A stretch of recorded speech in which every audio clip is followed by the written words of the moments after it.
So nice to see you again. Yeah, and you too. Well, it's funny because, I guess what's happening right now is sort of the essence of what this conference is all about. Like you meet someone, maybe you talk a little bit before, and then you meet in the elevator, and then all of a sudden you're doing an interview. Yeah.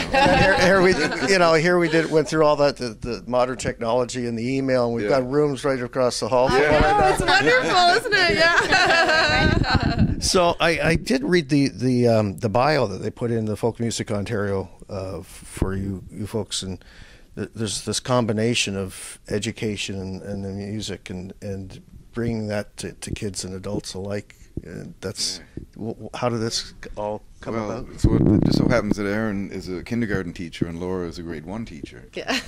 So our educational background is quite established in that way. That's true. But then they have a band called the Dilettantes. So music is something that they've been doing, and as well in their classrooms, music has been a part of sort of a substantial part of just the way that they teach and that type of thing. So sort of the material, I guess, was starting to evolve naturally, and then from the I guess grown-up group, the Dilettantes, that sort of got them on stage. And then there's a thing back home too called the RPM Challenge, which is record per month. So I think the month of February is sort of just a personal challenge that there's a local paper that helps organize it. So they put up this challenge, and people write and record a full album in the month of February.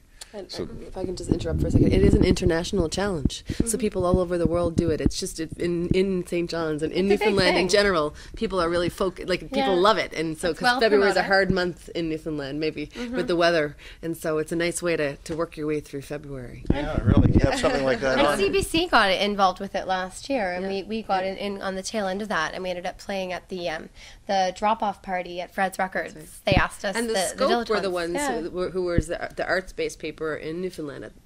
They were the ones who kind of started it and really brought it to Newfoundland. But that's sorry, Duane, I didn't mean to interrupt you. Right. So that's some background on the RPM. Really, no. So with the Dilettantes, they recorded 2 or 3 albums. So I was giving them a hand with that.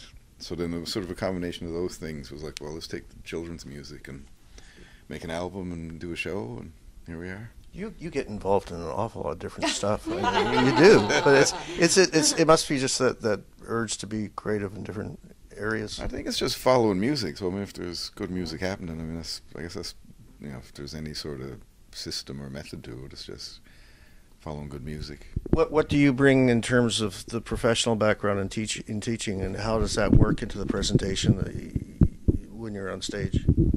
Well, a lot of the songs that we started in the classroom. So Laura would write a song for her class, and she'd say, "Oh, Erin, listen to this song that I wrote," or I might do the same thing, and we'd sing, So, but then I started to learn. We learned each other's songs that we were singing, and when we do it in the classroom with the students, they're very honest critics. They will tell you what they think about that song. Yeah.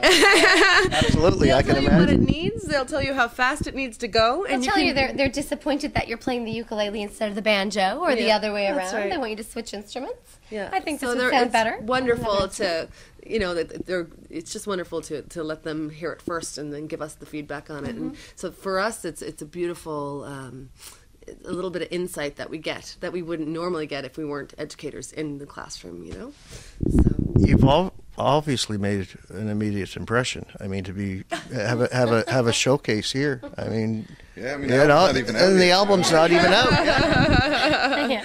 Well, it's very flattering. We're very excited but we love it, and it's just part of who we are. So we're it's nice that it's being recognized and that we're. And we think we're bringing something a little different to it, and we didn't, it wasn't. We talked before about things being strategic, and it wasn't strategic.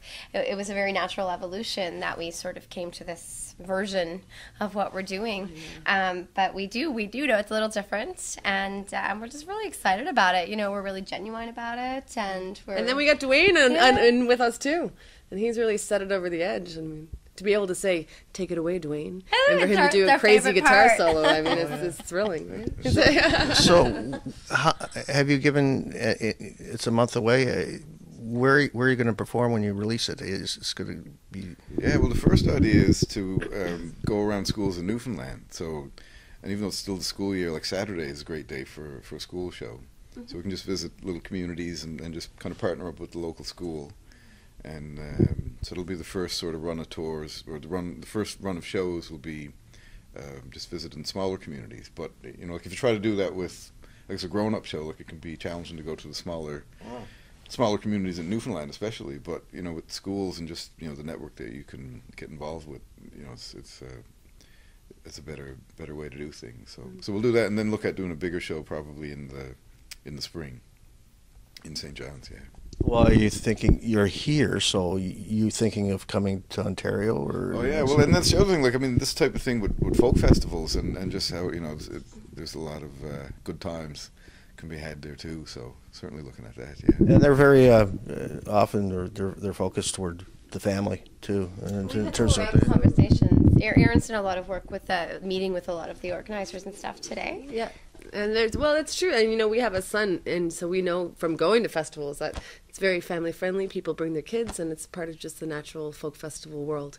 So we hope to bring a show that is good for both the children, but also for the parents as well. You know, and like, so that it's good music to listen to, and it respects the facts that children are very, they're brilliant, and they like good music, and they're, you know, so that's what we hope to bring to them.